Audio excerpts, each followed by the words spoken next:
So, we're finally done talking about the 2024 Oscars. So what does that mean? That means we can talk about the 2025 Oscars, baby. Let's go. So for today's video, what I'm going to do is I'm going to predict some of the major awards in next year's Oscars. Now, I know, it is completely impossible to make a video like this right now because there is no way I am going to get this right. There are going to be about 4, 5, 6, 7 movies that I don't even know exist right now that are probably going to end up being major contenders at the Oscars next year. For example, this point last year, I had no idea The Holdovers was coming out. I had no idea American Fiction was a real film. But those came out. They ended up being big movies at the awards show, and this year will be no different. But, views. I need views, so we're making a video like this to talk about it, because it's fun, and because I know a lot of people are going to want to watch, and I know you guys are interested. I'm interested too. It's a lot of fun. So let's have some fun. Let's predict the major awards. I'm not going to go category through category. I'm also not going to give you all the nominees for every category, because there's some of these categories I don't know. I couldn't get 5 names for some of these acting categories. So let's get right into it. First things first, the technical categories. I'm not going to go category by category, but let me just say this. All of these categories, from best production design, from best cinematography, to best score, to best sound, they're all going to Dune Part 2. Now, this is a prediction that I'm pretty confident in. I know a lot of these predictions on this list I'm not confident in because things are going to change. There's going to be other movies. But Dune Part 2, when it comes down to it, is going to win all of these technical awards. And there are some other awards that I'm pretty confident it's going to win, and we'll get to that in a little bit. But it's going to win everything in these technical accounts. Definitely visual effects, definitely score. It is just a massive accomplishment on all of those fronts, and I do not see anything topping it in any other film. The only other thing, best production design, I think there's an off chance that something like Nosferatu, of course the Robert Eggers movie, might be able to get into. I've seen some set images from that film, and the production design, as is in all Robert Eggers movies, is brilliant. I just don't know if that film is going to be beloved enough by the Academy to get nominations in tech categories, because something like The Northman was not nominated for categories like that, even though it deserved to be. So we'll see, but either way, Dune Part 2 is going to sweep the techs. Now, I'm not going to try predicting documentaries or documentary shorts or short films, because I honestly have no idea, but I will predict the animated films, a category that I originally wasn't going to talk about, but there actually are 3 interesting movies that I think will be contenders. And at the moment, the movie that I think is going to win is Lord of the Rings, War of the what is it? Rohirrim. War of the Rohirrim. Now, this is a big, epic Lord of the Rings animated anime, I think. I think it's being made in Japan. And, yeah, anything Lord of the Rings, I think, is probably going to find a very, very large audience. And everything that I've heard about this movie, the story of it, sort of who's making it, who's behind it, some of the aspects of it, and a lot of the hype that's around this film, I think it's probably going to be a major Oscar contender. I just cannot see how it won't be unless it's a total, absolute dumpster fire. But I feel like when this thing comes out, especially if it gets a wide theatrical release, it's going to be a huge thing. People are going to be very, very excited about it. And if it ends up being great, I think it is a lock to win this award. But there are other films. Of course, we have The Wild Robot, which is that new animated movie I had known nothing about a month ago. But of course, that trailer came out and it kind of blew everybody away. Obviously, this has a great cast starred by Lupita Nyong'o. It's got a weird animation style that's sort of unlike anything we've ever seen. And it just looks big and epic and very, very innovative in this genre. And it definitely will have a shot at winning this award, especially if the film ends up being great, which obviously we don't know if it will be great. It might be shit. It might be poop, but we think it might be great because the trailer was awesome, so I'm going to put that at number 2. The last film I'll mention is another one that I think could end up being really bad, but could end up being awesome. Transformers 1. Obviously, there's the big animated Transformers movie that really kind of looks like the older Transformers animated style, those old cartoons. It really looks like it's trying to echo those aspects of the original Transformers stuff. You have Chris Hemsworth leading it, Scarlett Johansson's involved. This is a film that could really reset the Transformers brand in Hollywood, because I think what they have done recently with the theatrical stuff has been really, really terrible. Maybe this film could be great, and if it is great, it will be nominated at the Oscars. And if all 3 of these films I mentioned are really, really good, this will be one of the best packs, one of the best nominated packs of animated films we've had in a while. Of course, last year we had Across the Spider-Verse, and we also had The Winner, The Boy and the Heron, but this year we might actually have more than that. Like, we might have more than just 2 great films. We might have 3, and of course there's a bunch of movies that I don't even know if they're coming out or not. I think Moana 2... Does people actually care about Moana? Alright, I'm actually going to go to Best Picture now, and I know that's weird to kind of do in the middle of the video, but I feel like to talk about all of the other categories, it would be better to talk about each individual movie first, and then give you the acting and directing nominations that I think see fit. So let's go in the Best Picture. So obviously only 10 movies are nominated. I got 2 honorable mentions, movies that I didn't fit into my top 5, but I think will probably end up being contenders this year. First up is a movie called Queer, which is going to star Daniel Craig. It's directed by the same guy that did Call Me By Your Name. He made Bones and all. He's a director that is very much beloved, makes very, very interesting love stories, and I think this one will be no different. Daniel Craig is amazing, and this is a movie that I've heard a lot of noise about, but nobody's actually seen it yet, so I'm going to be very, very careful, and I know his last one, Bones and All, despite being a great film, was not widely loved by the Academy or by award shows, so I'm going to be careful because I don't exactly know what this film is, so I'm not going to put it in my top 10, but I do think it's one that, at least for Daniel Craig acting-wise, will probably end up being a big contender. And then we have Gladiator 2. Now, obviously, the first Gladiator was a major awards-winning picture. It's one of the greatest movies ever. It's one of Ridley Scott's masterpieces, but Ridley Scott has kind of been on a downward slant in his career. He just does not make great movies anymore. He makes good movies. He makes very good movies, watchable films, epics, but just not the Oscar-worthy stuff. I think partially it's because he's getting a little bit older and he's sort of rushing to make through movies. He's making a movie almost every year. Literally, he released 2 movies in 2021. He had a movie last year. Now he's got a movie this year. He's got a movie next year as well. He's just crazy. He's making movies at a ridiculous speed, which I understand. He's 86. I would probably be doing the same thing if I was at that age, because, you know, I don't got much time left. But Gladiator 2 is a sequel to the original Gladiator. It stars Paul Mescal, who is playing an older version of the little boy from that movie. Other than that, we don't know any of the plot details, but it's got an amazing cast. It's got Ridley Scott behind the camera. This is a movie that, if it ends up being great, will probably break into award season and get a lot of nominations at a lot of different shows. I'm just not going to put it in my top 10, because there's a part of me that's like, Napoleon could have been a top 10 movie if Ridley Scott was in his prime. It could have been an Oscar-nominated, an Oscar-winning movie, but it wasn't. Because this is not, 30-year-old Ridley Scott. This is 86-year-old Ridley Scott. But God, I hope Gladiator 2 is good. These are the films I actually think are going to be nominated. First up, Nosferatu. And this is a movie that I think I'm going to end up loving. I think it's a movie that's going to end up being in my top 10 of the year, maybe even my top 5. It's my second most anticipated film of the year. It's obviously directed by Robert Eggers, who's one of my favorite filmmakers alive right now. He made The Witch, he made The Lighthouse, he made The Northman. He is an incredible filmmaker, and this is a remake of course, the original amazing Nosferatu horror movie. It's going to be his version of that. It's got an amazing cast. Obviously, Willem Dafoe is coming back and performing in this movie. The visuals and kind of the images we've gotten from the film so far look really dark, really bleak, really awesome. This is obviously going to be a November or a December movie, so it's going to be releasing right in that award season. I'm sure it's going to probably also make a festival run.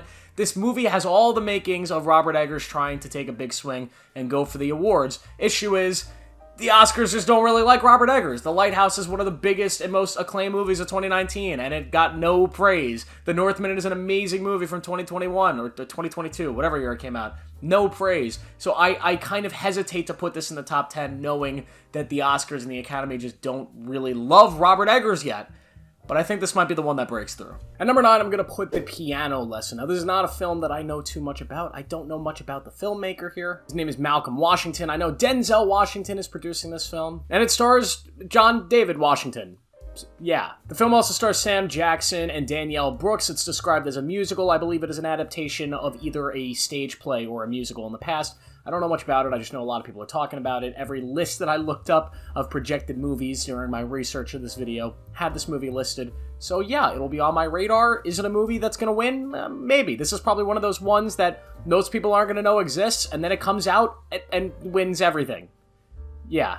Well, we'll see if that happens, but Piano Lesson, that will be my number 9 spot. Next up is A Real Pain. Now, this is the Jesse Eisenberg directed film starring himself and Kieran Culkin, and it is now one of my most anticipated movies of the year after it premiered at Sundance to raving reviews. And this is a film that I just completely love the premise of. This idea of these two brothers who travel to Poland, I believe, and they're visiting all of the Holocaust sites after their mother passed away. I believe that is what the plot of this movie is following, or it's something similar to that. And that concept sounds amazing, and Jesse Eisenberg is a great filmmaker, in my opinion. Not just a great actor, but a fantastic filmmaker. I thought his film, When You Finish Saving the World, was actually really underrated and really great, and I'm excited to see what this one has to say and has to do. It's got a fantastic... Kieran Culkin and Jesse Eisenberg in a movie together, no matter who is directing it, that would get me excited. But Jesse Eisenberg being behind the camera and obviously being a very newer director, newer filmmaker. We haven't seen too much from him, but somebody who definitely has a knack for this industry, and somebody who I really think is going to make some really great stuff in the future. This is one I'm excited for. The premise is amazing. The early reviews definitely check the box for everything I'm looking for, and I think it's going to be a big hit with the Oscar season. I might be wrong. I might be offbeat on this, but I think it's going to. Next up is Alex Garland's Civil War. Now, this is a movie that I did not have on this list originally, but the reviews have just come out for this movie, and they are spectacular. There are some people calling this thing a masterpiece and one of the best movies of the decade. There are other people that are actually saying the movie's crap. Like, there's some reviews from people that really did not enjoy this one. This movie seems like it's going to be very divisive. But Alex Garland is a screenwriter and a filmmaker who, although hasn't really broke in to the big Oscar scene, you know, I think the closest he got was Ex Machina. I think might have gotten a nomination. He's not really been this big household name that breaks into these award shows. But this movie, and the timing of it coming in an election year, and the scale and the scope that apparently it reaches, I feel like Mike scratched that itch, especially because this seems to be a weaker year for films, especially award-winning films. This might be a film that can actually crack it. Now, it might be a little bit too summer blockbustery for the award season. It might be too much of an action spectacle, more so than a real character-driven movie that the Academy usually likes. But this is one that I'm keeping my eye on. I did rank it a little bit higher. Maybe it should be off this list. It probably won't actually be in play, but we'll see. Yet again, haven't seen the movie, but just the early reviews have me leaning towards maybe this one could be an Oscar, or it can be an awards contender come the end of the year. And number 6 is Kind of Kindness, the brand new film from Yorgos Lanthimos, a guy that has a film just about every year. This guy has an unbelievable work ethic with how he makes films. He's like Wes Anderson. The dude's just pumping out content every single year. Obviously, just nominated for Best Director, just nominated for Best Picture with Poor Things. Emma Stone won the Oscar for that movie. It won a bunch of techs. I have a feeling that he's probably going to get similar love for this film, Kind of Kindness. Now, I'm a little skeptical about this one, a little bit weary, in the sense that this film apparently is more of an anthology film, like a film that's packed with shorts, something similar to The Wonderful Life of Henry Sugar that Wes Anderson released, where it's just a bunch of different short stories kind of compiled into one film. Now, I don't know that for fact. That's just the rumor that I've kind of heard. You have all these actors playing different characters, and they don't really connect. It's all different stories, different shorts, and if that's the case, I'm not sure this is going to be something that really gets a lot of Oscar noise. But if this is a regular movie or something very unique that Yorgos Lanthimos really brings his personal flair to, I have no doubt that it's going to be an Oscar contender. Now, the Academy obviously loves Yorgos, and pretty much everything that he does kind of breaks into the award seasons, but if this is kind of a compilation of shorts like Henry Sugar, I don't think it's going to get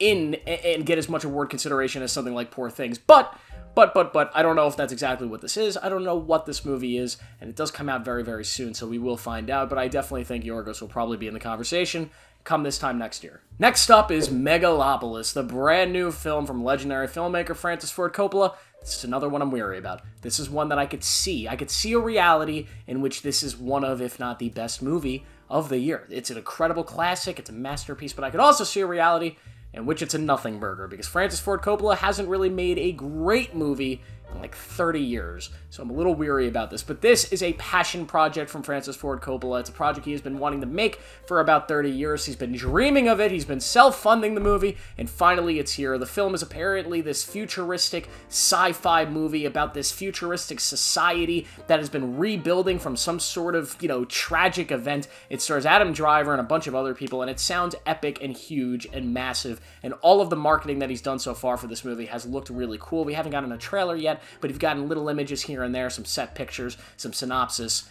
and it all just sounds great. Now, will this be an awards contender? Well, I don't know. Nobody knows. But if the movie is great, the answer is yes. If this movie ends up being as great as a lot of us hope and pray that it will be one of the leading contenders for awards. I could even see it being top 2 with the movie I'm going to rank number 1 in a few minutes. But we don't know. This movie could be absolutely nothing. It could be a pile of poop. Like I said, Francis Ford Coppola, this guy is not a guaranteed hit machine anymore, but we'll see. But I am very, very excited for this one personally. Next up is Joker Folie à Deux, Joker number 2. This one's gonna be good. Okay, listen, I'm a big fan of Joker, the original Todd Phillips movie that came out in 2019, which also was nominated for a bunch of different stuff, including Best Picture and Best Director, and of course won Best Actor for Joaquin Phoenix. Now, people that have been predicting these awards have been undervaluing this movie. The first movie was a major hit, made $1 billion, was nominated for everything. Why do people not think this one's going to be? Simply because it's a sequel? Listen, Todd Phillips is back. He wrote the script. The movie is going to be very different than the first one. It's been described as a musical. You have Lady Gaga coming in, Joaquin Phoenix coming back. The set photos looked amazing. This film's going to be a hit. It's going to make Warner Brothers a lot of money. It's going to be a very, very good film, hopefully. And if it is even decent, if it even matches the value and the content that came in the first movie, this is going to be a big award contender. I think it's probably not going to be a big award winner, but it's going to be a contender, and I think it's going to be a massive contender for the acting awards. I think that's where this movie's probably going to end up winning some awards, but definitely this movie's going to be a hit. I would be shocked if this is not nominated for Best Picture come the end of the year. Next up is Blitz. Now, this is the brand new film from Steve McQueen, who directed movies like 12 Years a Slave. He's obviously a great filmmaker who has a record of making award-winning hits. Now, Blitz is going to be a big World War II movie, something that the Oscars and the Academy love. I mean, Oppenheimer just won, which is essentially a World War II period piece, and this is going to be something similar about the Blitz bombings in England, in the UK, during World War II. It stars Saoirse Ronan and a bunch of other great people, and all of the noise around this one is that it is a masterpiece, that it is going to be incredible, and it's probably going to be one of the leading contenders for this award, so it is on my list here. The only reason it's not higher, I think some of the films above this probably are going to have a better shot, and I haven't seen it.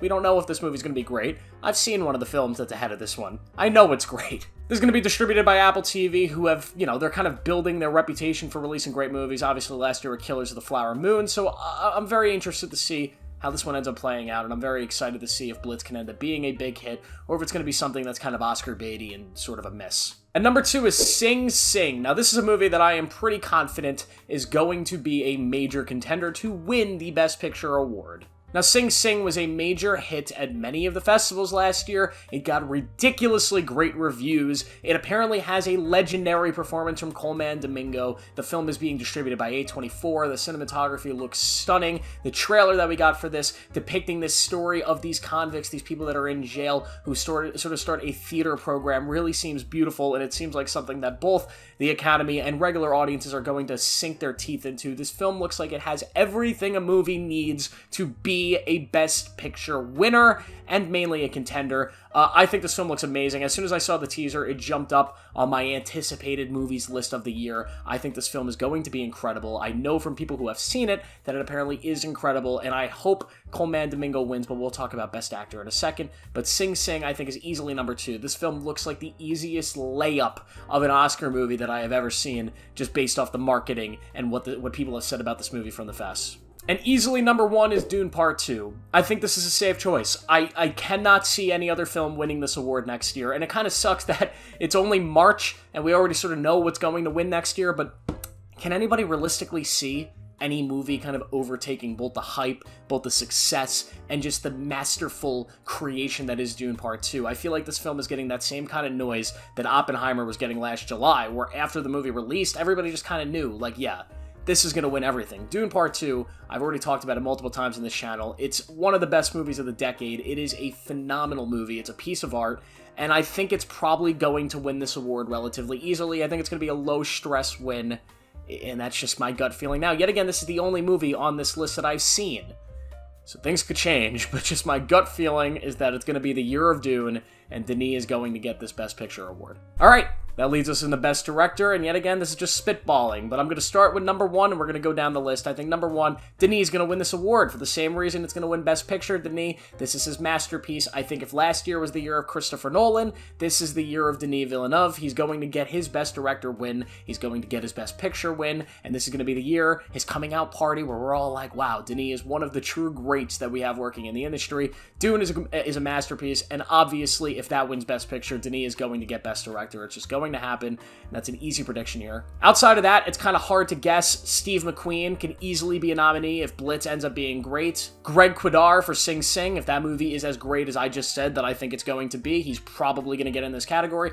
Yorgos Lanthimos, pretty much nominated every year he makes a movie. He can probably squeeze into the category for a second year in a row, if Kind of Kindness ends up being something more than just a collection of shorts. And Francis Ford Coppola, why not? Let's throw his name out there. He might be able to squeeze in, and Megalopolis is amazing. That would be amazing to see. Maybe Ridley Scott can get in there for Gladiator, maybe Todd Phillips, maybe Robert Eggers, probably not. But Denis winning Best Director. Then we get to the acting awards. We'll start with Best Supporting Actor. And to me, this one is also easy. And yet again, I haven't seen every movie this year. I'm not even close. So there's probably going to be very, very great performances.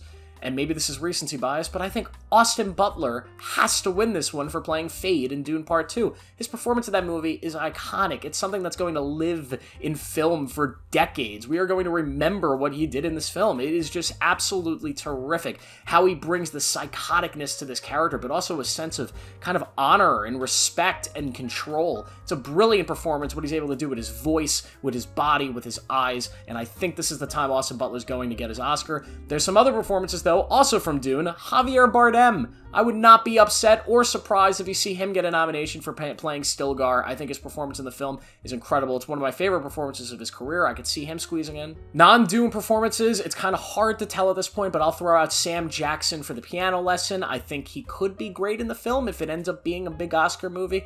And also maybe Jesse Plemons for Kind of Kindness if the Yorgos film ends up working out. I think he could be a big name to get into the category, and obviously he's great. Supporting actress, this category is really hard. I could only get two names that I think might actually win, and obviously there's going to be a lot more names, but this category seems to be a little more barren, kind of like it was last year. But the main names I found, number one, my pick right now would be Rebecca Ferguson, obviously, for Dune. I think she probably wins it if the Oscars were today, since there's only been like one movie that's been great this year. But I think her performance in the film is incredible. Is it going to be the one that ends up winning? I don't know. I think it might be a little bit weaker than some of the other Dune performances in terms of award-winning caliber and what's going to win. But she's great. I would love to see her win. The only other performance I've been seeing people sort of talk about is Toni Collette for Juror Number 2. Now, I haven't even mentioned that movie yet, but that is going to be Clint Eastwood's final movie. It comes out this year. It's going to be a big event. Clint Eastwood hasn't made like an award-winning movie in quite some time, so I'm not going to put a lot of eggs in the basket of this is going to be a big Oscar film, but I think Toni Collette's maybe getting to do a very serious role in a serious Clint Eastwood drama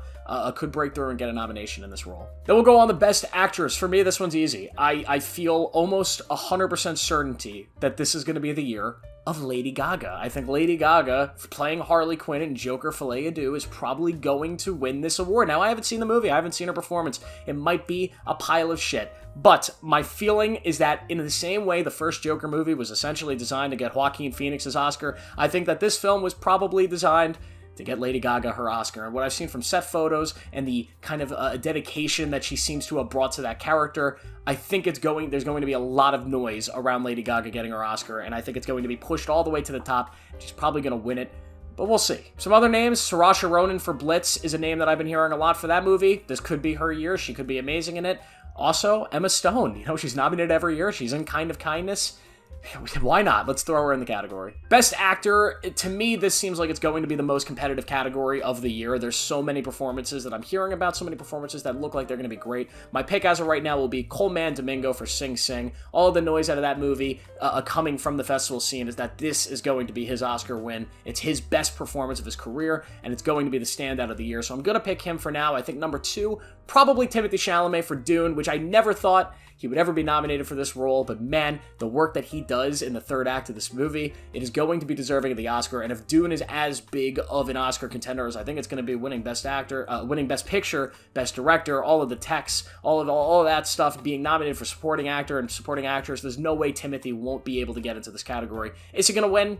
Maybe. Probably not. Number 3 is Daniel Craig in Queer. I've heard a lot about his performance in this movie. I don't know anything about it, though. But, you know, Daniel Craig seems to be very popular when he makes movies that are more, you know, kind of akin to the Oscar award-winning stuff. He tends to get in. So I would like to see him get an Oscar nomination for anything, honestly, but for a movie like this, we'll see. And a little bonus, I don't know if he gets in, but Joaquin Phoenix, I mean, he won for this role before, right? The last time he played this character, he won. He wasn't just nominated, he won the award. Now he's playing the character again and leading the movie. Why wouldn't he be nominated? I know nobody's ever won, I don't think, for playing the same character multiple times, so it's kind of unrealistic to think he would win unless the performance is just so spectacular, which who knows at this point, but I think if he brings what he brought in the first movie and sort of finds a way to elevate the character, there's no way he's not a contender for this role, and it would be kind of cool to see him win an Oscar for playing the same exact character. That would be something very unique and very different, and I hope it's good enough that that'll actually be a conversation, but a part of me feels like the Academy's not going to give him the award for the same character for a sequel. I just don't see that happening, but I do see this probably being a competitive race between Coleman Domingo and Timothée Chalamet. That's it. Those are my predictions. Obviously, you know, I got some Dune fever right now. My prediction is that Dune's going to sweep, and you know what? Come back a year from now, I might be might be looking really dumb. Maybe Dune wins nothing, it gets nominated for nothing, but I feel like it has all the makings of a massive Oscar-sweeping film, and maybe that's just conjecture because the film just came out. It's just my feeling at the moment. Let me know what you guys think, though. Just a fun video. Please don't get mad at me if I missed anything. I don't know every movie that's coming this year, so please be a little nice. Thanks for watching. I'll see you guys in the next one.